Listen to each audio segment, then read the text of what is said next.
What's shaking, everybody? It's your boy, King of the Golden State, coming at you with another comic book haul.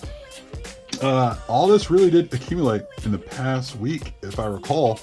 I don't recall gathering this much in a week, but this is pretty surprising. Um, as you guys know, hit the like button, subscribe, comment down below. You know where it's at. So, just so you guys know,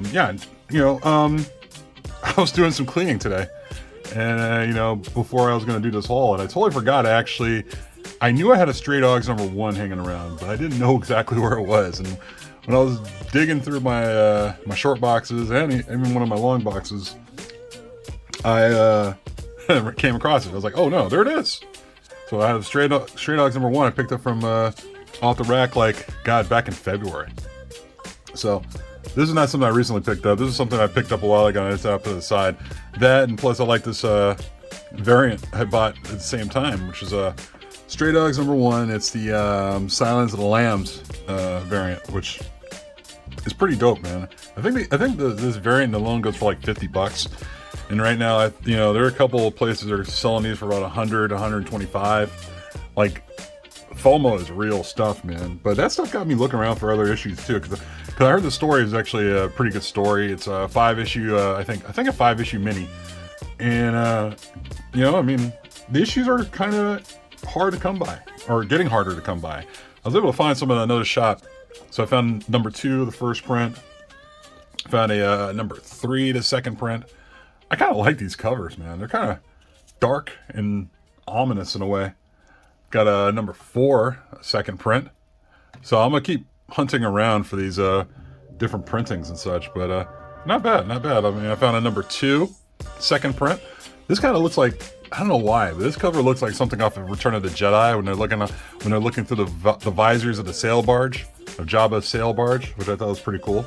So I had to get that. And also these movie variants are crazy, man. I really dig the Stray Dogs #1 third print. You know how they do a takeoff of Scream. Also found some of these are still on the racks too. Stray Dogs #4. I forgot. God, I'm going blank on which movie variant this was. God, I should have did the research on this one, but it's definitely a movie. It's gonna hit me once I turn off this video and be like, oh my God, it was that movie. But definitely know what this one was. The Pet Cemetery variant. It's a second issue. So, at first I thought these were kind of cheesy, but looking at them again, and I was like, these aren't so bad. It's actually pretty cool, and there's some really good ones. There's a Blair Witch Project variant that goes for about maybe $3 to $4 right now. So if you can find that, good for you. But yeah, man, I mean, let me turn the brightness up a little bit here. But yeah, these are something I'm probably going to have to take time to read. Maybe the second print. So I'm not going to, or maybe I'll read it digitally. But definitely will do that. Went to also my LCS to pick up some of my weeklies. Got a couple copies of, pulled up some of the Something's Killing the Children #17. Just kind of like out of habit, I was just pulling these, just for the hell of it.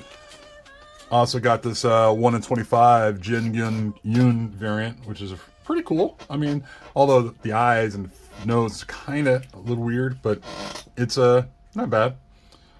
I like this one though a little bit better. Is the glow in the dark variant.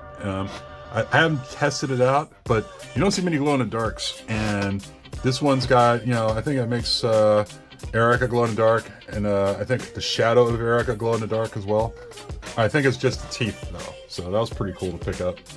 This one I got for about a couple bucks. I think like $6 or something. Star Wars: War of the Bounty Hunters #1. It's the 1 in 25 variant by Lionel Francis Yu. For $6, pretty affordable. Couldn't go wrong with that. Also picked up Good Luck #1. Not real certain on what this is about, but I'm gonna try to read it this week if I can. Maybe I'll get back to you guys about what it's about and see if it's any popular. And then I also took a chance on their 1 per store unlockable variant, just in case. You never know. So had to pick that one up just for the hell of it. This was $3 total, and after buying it, I knew why. But I was like, what the hell? Nothing wrong with it. It's fine. Nemesis 1, 2, and 3. There's a little corner ding on the bottom here, and I was kind of like, oh, that's why this whole set was $3. But you know, not bad to have to read, but plus now there's talking about this thing being a, you know, a big deal pretty soon. Also grabbed this, I was digging through some long boxes over at my LCS and I found this. This is not like anything like high value or popular, but it's a X-Men Red #2. It's the second print variant. I just thought it was pretty cool. Jean Grey just doing some mind reading or whatever, or doing something to this guy's head, and I don't even know who the artist is, who's by, but I thought it was a pretty cool cover. You know, I mean, it was like basically just a cover buy for me. It was like $3 or something, like $3 or $4. Also, had some, you know, I had a, God, what did I think I was talking on the, I brought this up on the chop up, on Thoro's chop up, Keep It Thoro's comics chop up, about don't try to easily dismiss black superheroes. And the reason why I say that is I'm guilty of that. And I think we all need to be more open to comic book characters, or new comic book characters, especially African-American superheroes, or African-American characters in general. And one of the things I'm guilty of is Bitterroot. I really did some variant picking on Bitterroot. I didn't really buy anything deep into the story, but I did get a bunch of fillers to catch up on Bitterroot. So I'm thinking like 2 or 3 issues behind on that title now. I was able to find a lot of them for cover price. This one I got for, I'd say about $20, $25 or so. Bitterroot #4. This is the David Mack variant.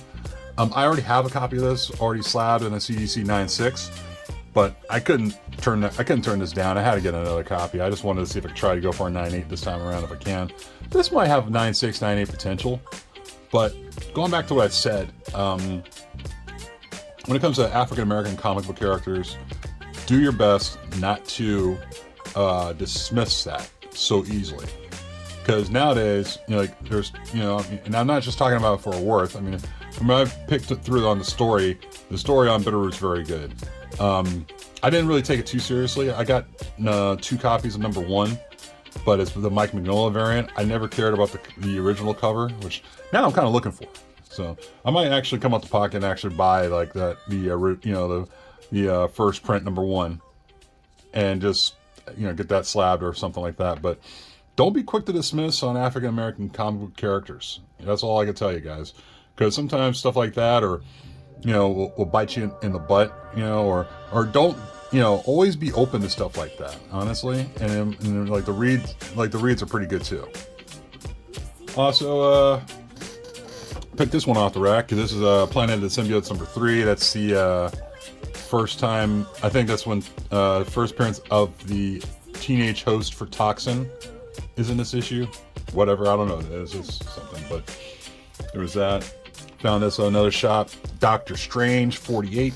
That is the first time Brother Voodoo and Doctor Strange team up. This one was a random pickup. I know I have a copy of this, but it's Iron Man #9. It's first appearance of, I think, the Winter Guard. I might have that one wrong. Picked this one up. Can't say no to Incredible Hulk's annual #1. That's the first appearance of Ghost Spider. It's like an amalgamation of, which is a mixture of Spider-Man and Ghost Rider. I don't know what the hell it is, man. Also found this in a back issue bin. Ghost Rider #2, first Blackout. This one's going for a couple bucks. I don't know why, but I figure I'd pick up another copy. X-Men #11. Final issue, Jim Lee doing Marvel Comics, really, if you think about it. Right before he went to jump on Wildcats. Also, shout out to Newbie Comics. Without Newbie, I would have never picked these up. I keep finding them every time I do. Fantastic Four 273 and 272. First cameo and full appearance of Nathaniel Richards. Yeah, guys, check out Newbie Comics' channel. You guys should check that out. He has some really good spec on stuff, and this is actually pretty good spec to jump on. Every time I see these issues, you know, for the most part, I just pick them up and put them aside. Good long-term spec, guys. Also, pick this up. Fantastic Four 352. Cameo of Mobius. Mobius. Also did some dollar bin picking up. Believe it or not, these were dollar bin pickups, because the guy, I think, tests these on his, like, the shop owner likes to test books on his pressing skills. And I guess whenever he doesn't do very well, he just puts them in the dollar bin. So it's kind of like, all right, cool. Mage #1, first appearance. Also, Adventure Comics presents the Spectre as the origin of the Spectre. Also, never gonna say no to this, especially if it's in a dollar bin. Superman 233, not Superman #1. I always get people all mixed up all the time. Classic cover, Neil Adams cover. Water damage, whatever, it didn't matter, but it was 233. And I already had this slab, but I always loved picking these up. I always loved that cover. Iconic cover. Olmec #1, first appearance of Olmec. This one was actually pretty clean. I mean, it's got, besides the spine roll, it's actually a pretty clean cover. It's gonna be like an 8, you know, a high grade. Found it in a dollar bin, no bullshit, man. I was like, what the hell? Okay, cool. What else did I get? Also picked up this. This is Batman Reptilian #1. That's a Bill Sienkiewicz variant. Love that cover, 1 in 25 variant. And I get a little action right there. But yeah, 1 in 25 variant by Bill Sienkiewicz. I can't say no to Bill Sienkiewicz's stuff, man. It's just so good. Also, I was at another shop and they had these hanging around, just sitting there. Nottingham #1, the third print. Nottingham #2, second print. I actually knew, I wasn't sure if I had #2, the second print. Turns out I do. This one I was pretty sure, the only time I saw this was on an FOC list. And I was like, I don't know if I could find this because I don't know if I could find it at all. So it's one of those things. But fortunately it was sitting there behind #2, so I figured I'd grab it. You know, it's a cool looking cover. Some people say this is hard to find. I found this like in a shop where I might be able to find it. Because one thing about hunting for comic books, guys, always know your strengths. Always have an idea of where you might find a certain comic book.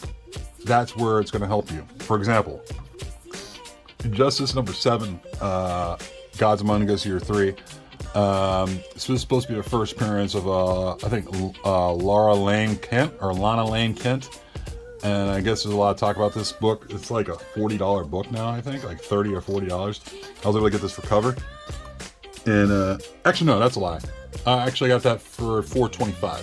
And you know, I thought, why the hell not, man? This thing.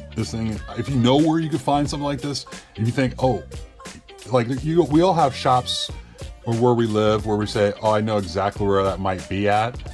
Go there, make that the first place, because that's exactly what I did. Figure I'd go and check that out.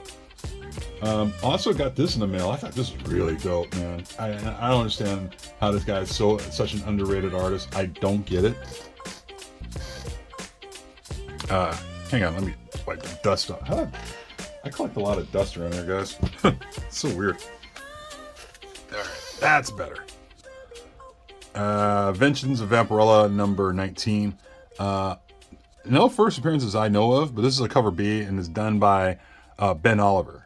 It looks such like a lifelike drawing and it's just fantastic. I just love it. So I was able to pull this off of my comic shop. They had it for like cover price and it's a cover B. The other ones, there's a 1 in 25 and a 1 in 40 if I recall. It's a very odd ratio, but this one, yeah, those are like a different color tone to it. And this one I just thought was pretty dope, man. I mean, if you guys aren't into Ben Oliver, you should start. It's really good. Also, I bought this at a premium, and I thought this was hilarious.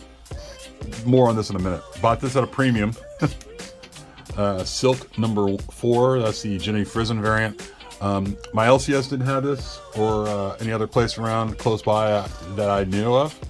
Didn't really have this, but yeah. Jenny Frison, 1 in 25. I paid $50 for it. Like I said, I paid a premium for it. More on that in a second. On my lunch break, at work, I went to a shop out in the Bay Area that was like only about a walk away, say about a walking distance away, and I was looking for. My idea was I was looking for more Bitterroot or Stray Dog filler issues. Didn't find either one, so I was like, oh well, that sucks.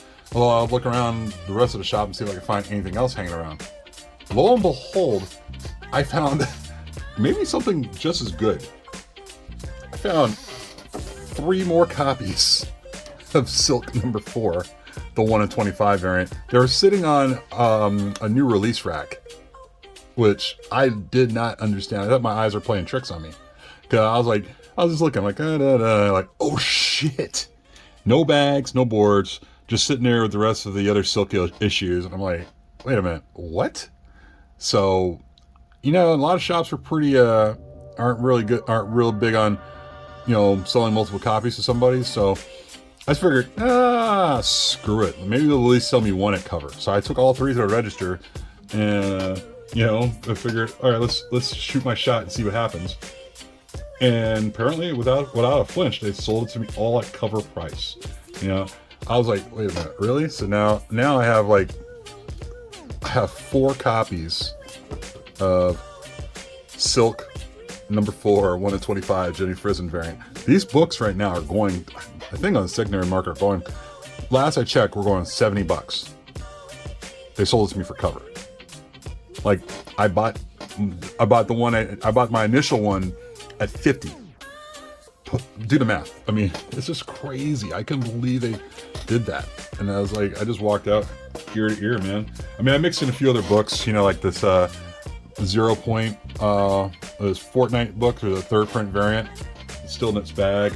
Also threw in a Shadecraft number 1, which I saw on a rack too. I was like, what? Okay. And then just to mix it in, I just figured, screw it. I'll buy a Spawn's Universe number 1 shot. This one's already got color rub on the back. I was like, man, see, this is why I don't do this shit. But yeah, I bought that and also mixed in a Planet Size X-Men. You know, the covers aren't faded, guys, just so you know. It's just their bags, or they have a particular type of bag and board here, which kind of makes it look like it's faded. Never understood that. Also went to another shop and decided to hit that up. Grabbed a few books from there. Grabbed a Amazing Spider-Man number 31 second print. I think this looked so much like the ASM number 316. That's the thing. I think that's why I was really one of the biggest reasons why I bought this cover. Not just, I mean, also the second print helps too, but this definitely looks like a cover swipe of ASM 316, except, you know, it's in this direction when Venom's supposed to be in the other direction. I don't know, but I thought it was a pretty cool pickup. I saw these at this shop I went to where I kind of was like, you know what, I got to come back for that and see if I could grab those. And lo and behold, they sold these to me, so I was able to pick these up. New Avengers number 53. Golly's a cover. First time that Brother Voodoo is known as the Sorcerer Supreme. These are 1 in 15 variants by Chris Bacalo. I'm not exactly certain who's this on the cover. I think that might be either Doctor Strange or it might be the Hood. I'm not sure, but he's definitely floating, so I'm assuming it's Doctor Strange. That's my guess, but figure what the hell, how to pick this up. It was a really cool cover. And these go for about 25 to 30 bucks. And I was like, I gotta get these. I gotta shoot my shot and see what happens. And lo and behold, they actually did. They actually let me do it, you know? So, got that. Shout out to my boy AB Comics over on Instagram. He sold me some books too. That, yeah, I was like, I gotta jump on these because I think one of these books goes for a lot more, but he gave me a good deal. Couldn't say no. 2 copies of Astonishing X-Men. That is a variant. I forgot who did the variant. No, John Cassidy did the variant. So that was a pretty cool one. Also, last but not least, Incredible Hulk 606. Got that, but not only that, we also got a variant of Incredible Hulk 606. I believe that's by... God, who is that by? Totally forgot. But, no, he gave me a good deal on that, and I thought, why the hell not? It's pretty cool. But that's about it, guys. I got nothing else for you guys at this point. But as far as books to show, yeah, that's about it. This was a good time. I, hope you guys enjoyed the video. If you like the video, be sure to hit the thumbs up, comment down below, and subscribe. And you know how we do. That's how we do. All right, guys.